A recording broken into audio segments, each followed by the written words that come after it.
Tiniyak ng Metropolitan Water Works and Sewerage System na may nakahanda silang conservation measures ngayong mas mababa pa sa critical level ang tubig sa Angat Dam. As of 12 noon ngayong araw, nasa 159.98 meters ang water level ng Angat Dam. Bahagyang mas mababa kumpara sa 160-meter critical mark ng dam. Sa kabila niyan, sinabi mismo ni MWSS spokesperson engineer Patrick Dizon na walang dapat ipag-alala ang publiko dahil taon-taon naman itong nangyayari, may El Nino man o wala. Nauna na ring sinabi ng Pag-asa na karaniwan ding nakaka-recover ang Angat mula July hanggang August.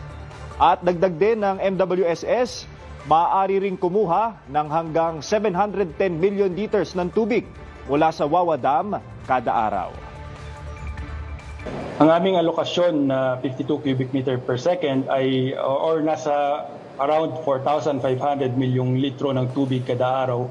Yun po yung kailangan po natin from Angat Dam ay hindi naman po natin totally ginagamit po. No? At hindi po natin ito nire-release sa ating mga dams at sa ating po mga treatment plant para po maipon po natin sa ating pong reservoir sa taas.